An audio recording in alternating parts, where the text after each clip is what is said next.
Hello everyone, Siri Emerald here, and this will be an unboxing video of the Iron Man 3 Mark 42 Hot Toys 12-inch figure item number 902031.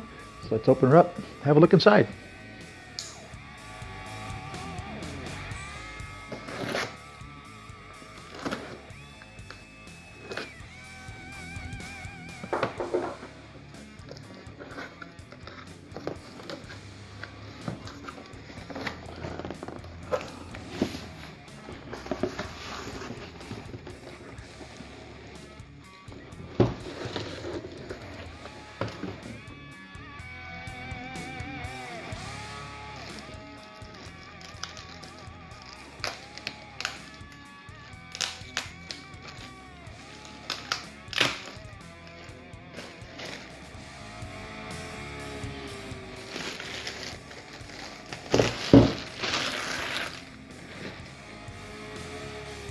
What do we have here?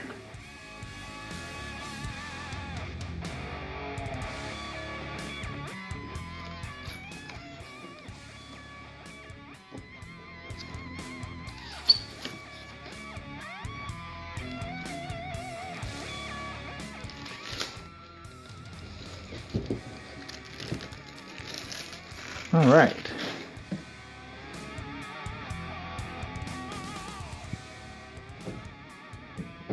Okay. So here it is, the box. Raise this camera up just a bit here.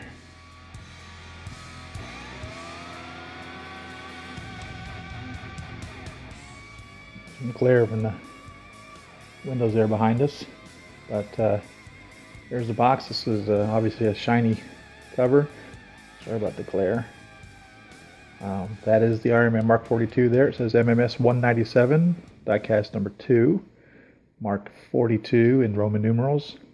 It says 1/6 scale collectible figure right there. Movie Masterpiece Series diecast. Hot Toys logo there. Movie Masterpiece Series logo there. Marvel's Iron Man 3.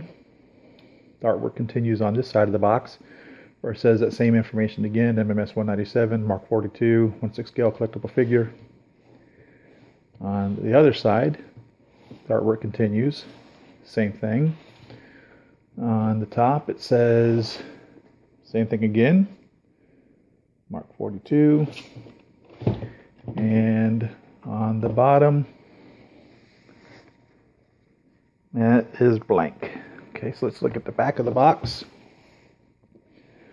Alright, so here's the people who are responsible for this figure. Let's get this in a little closer. See if we can read this. Jeez. Alright, let's take the camera off. Let's get a close-up of this. Okay. It says here you've got Iron Man 3, Mark 42. Sorry about the glare. Movie Masterpiece Series. Howard Chan and J.C. Hong, creative producers. Jason Wu, Kojun, and Lee So Young. There's some names we've seen before on this figure. Heavy hitters there at Hot Toys. There's the address of Hot Toys. Secret base. Toy Hunters. Interesting. I don't remember seeing that on there. That must be another one of the Hot Toy stores. I believe it is. I believe that is a new Hot Toy store. And there's your choking hazard and your warnings. And says contains, let's get us a focus up here. Alright, so there it says adult collectible, not a toy, recommended for ages 15 and up. So this is kind of a sleeve box. Obviously you've seen it was coming apart several times as I was trying to show off the box. So let's go ahead and take it apart here. And this is actually kind of like two pieces. You can see it's kind of a cardboard inside there with a plastic around it, which is printed on. So the cardboard has the gold and black, and then the plastic around it has the white. It's really cool how they did that. Set that right there. And here's more of the box in here. Let's go ahead and put this box back together.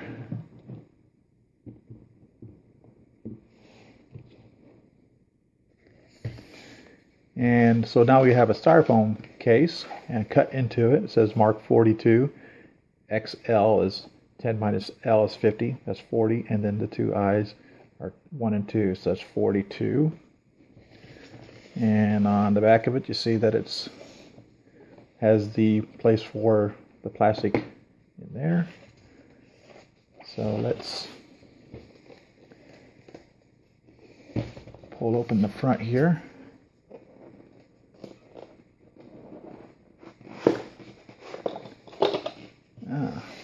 Let's lay it down and pull it open. I hear the pieces falling out of it there.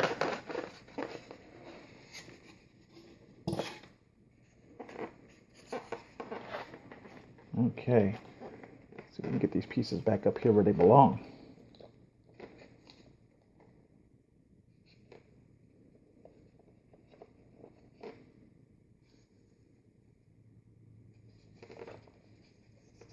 Oh. All right.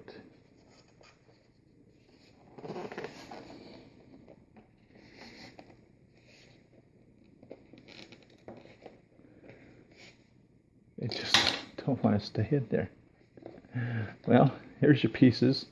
We have the forearm rocket is falling out, and the battle damaged chest piece keeps falling out. But let's talk about what we have here. So there's the Mark 42, the golden red armor. It is, as he sits right there. The battle damaged chest piece, the battle damaged face plate. There's a regular face plate. The Tony Stark head sculpt inside the helmet. Shoulder pads, battle damaged shoulder pads. That would be the forearm or battle damaged forearms. And there's the rocket. Looks like forearm there. Repulsor wrists, possibly repulsor hands there, possibly articulated hands there. Other wrists, battle damage wrists. Looks like more wrists there. So let's take them out.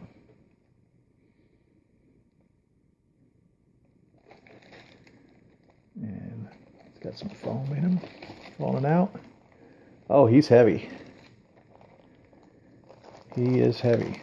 No doubt about that.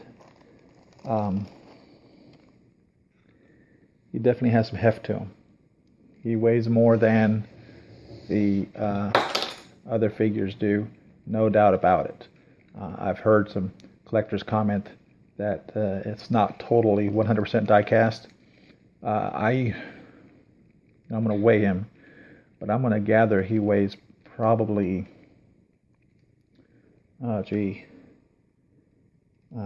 maybe 8 to 10 pounds. That's just a guess. And maybe less than 8 pounds. But that's what I'm guessing. That's what he weighs. I don't have a scale to put it on right now. I will just weigh him and tell you what it is in the comments below. But he's got some heft to him. I mean, it actually I'm not joking. It requires a little effort to pick him up compared to the other figures that I have. Let's get them all out of here. Take these plastic off of him. He's good looking piece. I like the colors. Only because it's different. I would have to truthfully say I'm sold on the traditional red and gold movie series Tony Stark. I remember somebody saying that the Silver Centurion is what people consider the classic one in the comics.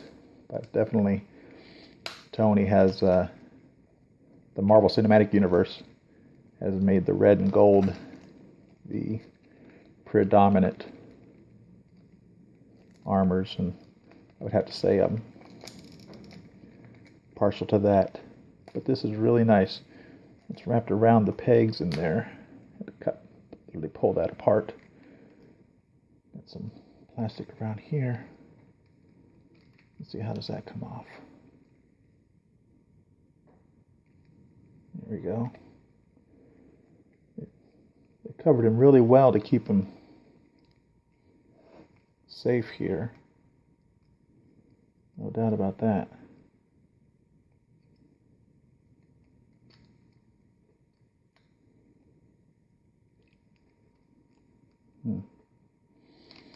Tempted just to cut it off with my pocket knife. There we go. And the piece off of his head. All right. He's a good-looking piece. Like, really bright and shiny, more shiny than the plastic pieces. Someone had asked one time what the advantage over the diecast would be. And I would have to truthfully say, the shine, my goodness. These are really, really shiny. Probably should have read the instruction manual before tearing into him, but he so much just wanted to hop right out of there that kind of just dove right into that. I think this is the release for his legs.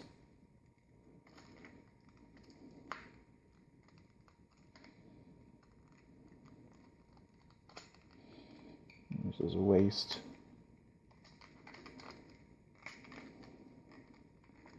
It's got some great waist movement there.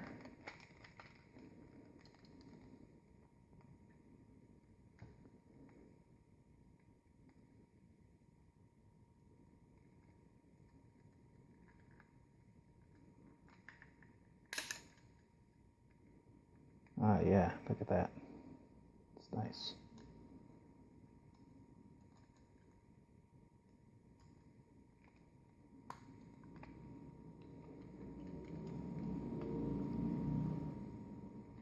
See if the batteries are in them or not.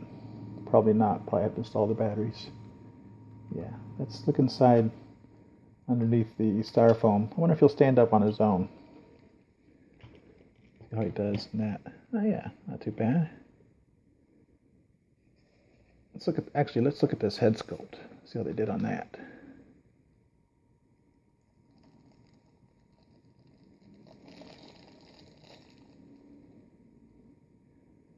He's a little more rough. He's definitely seen better days. Got some darkness on his forehead there. It doesn't appear to be the same sculpt as the Mark 33. In fact, let's look at that. Let's examine the two side by side. So the one on the left is the Mark 33, and the one on the right is the Mark 42.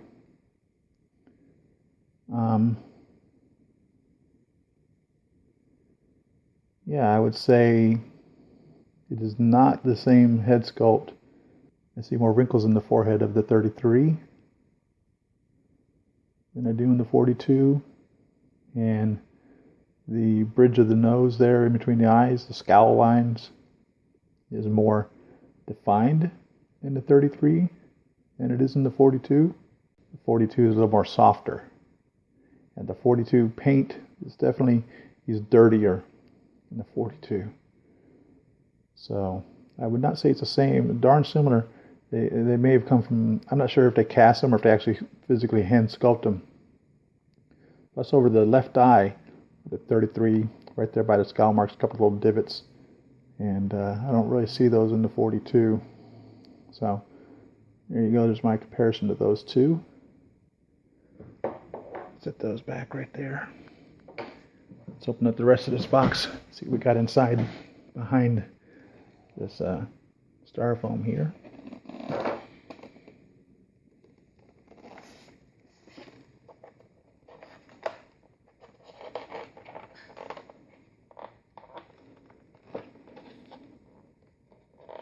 Feels like there's a couple of layers. There are a couple of layers of plastic there.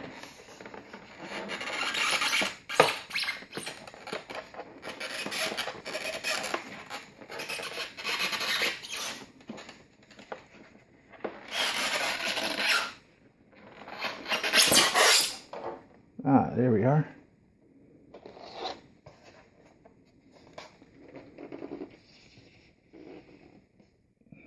The instructions, yeah. Would have been nicer if those were on the outside of the box, because he was hopping out of that box, no doubt about it. So let's see what the instructions say.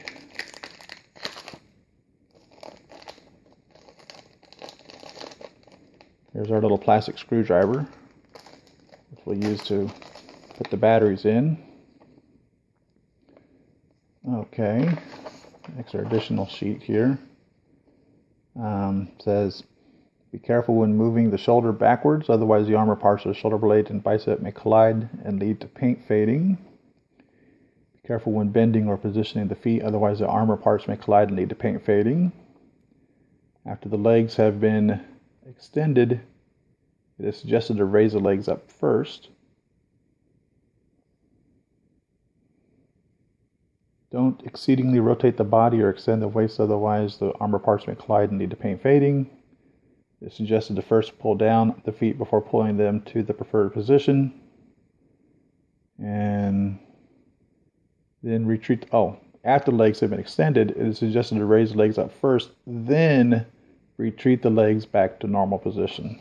So, an afterthought instructions that they included there. And looks like it's page 10. It opens up like a book. I'll look at that cast and crew. So there we go again. The people responsible for this beautiful figure. And tells us how to remove the faceplate. And the top of the head to put the batteries in. And how it lights up. And here's where the back of the batteries go, like on the other figures, and the on-off switch, which will turn on the arc reactor on the chest. And then on this one, it looks like the batteries are in the bicep. Batteries are right there in the bicep. And the 3 batteries to light up the hand repulsor. And unscrew the open battery cover. Ah, okay. Good, so we have a light up one for the base on this one. Light up figure base. And it's saying because of the die-cast figure, don't use any other figure stand with this figure, otherwise the stand will be damaged due to the figure's weight. And the screwdriver comes with the figure set. Showing that the heads are interchangeable and how to remove them. And then the battle damage faceplate for that removable head. It says, caution, the neck armor is not detachable, so that neck post does not come out of the body. So the head just pops on and off the neck post. And there's how to do the chest armor, to put the battle damage chest armor on there. And here's the shoulder armor, to put the battle damage shoulder armor on there. And the bicep armor, to remove the bicep armor and to put the battle damaged bicep armor on there. It says, caution, the bicep armor on the left arm is non-interchangeable, so don't try to pull off the left arm armor because it's not interchangeable. Okay, so here is the interchangeable forearm armor. That is the right arm, and it's held on with magnets. Shows how the pieces come off. And then you have multiple choices. For the right arm, you have the normal armor, the battle damage armor, and the missile launching armor. And for the left arm, you have the normal armor and the battle damage armor. And there's how it shows how to do the interchangeable repulsor palms and gauntlets. And it says that the arm can be raised 90 degrees. And slightly pull out the shoulders for extended shoulder movement. So it can be moved 30 degrees in that capacity. And then the fully deployed air flaps on the back. Air flaps can move upward within 90 degrees.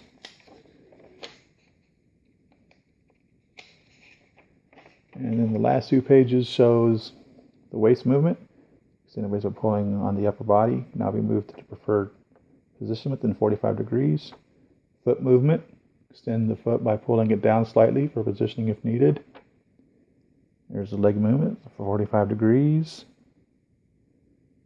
The flaps can be pushed up for easier positioning of the legs or on his waist.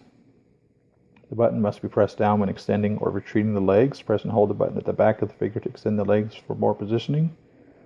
Don't hold the legs too tightly, otherwise the thigh armor may collide and lead to paint fading. The legs cannot be moved to preferred position within 90 degrees. And let's see. Be careful of sharp edges on the armor, so showing areas where they may bang into each other and cause paint chipping or scratching.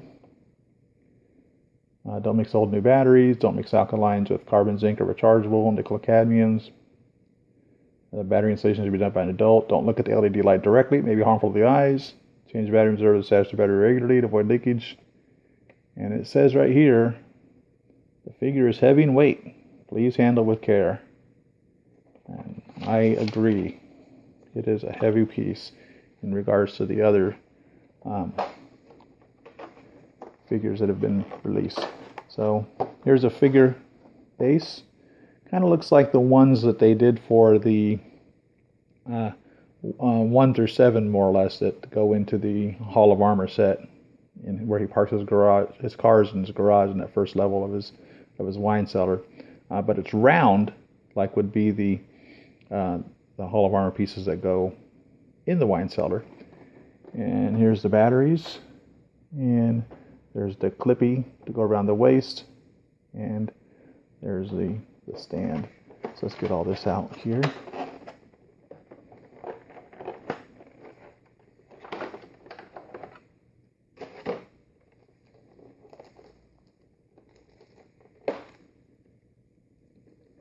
It's heavy. It's solid. This doesn't move, and it feels like it's metal.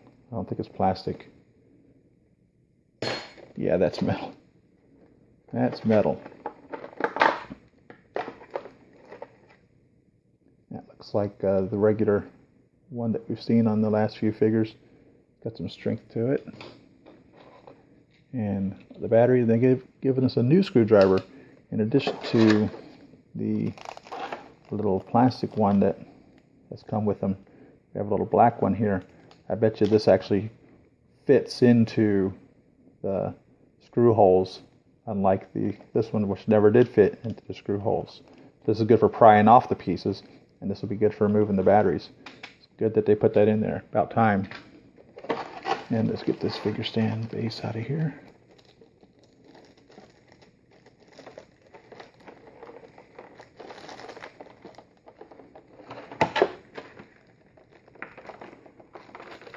There we are. And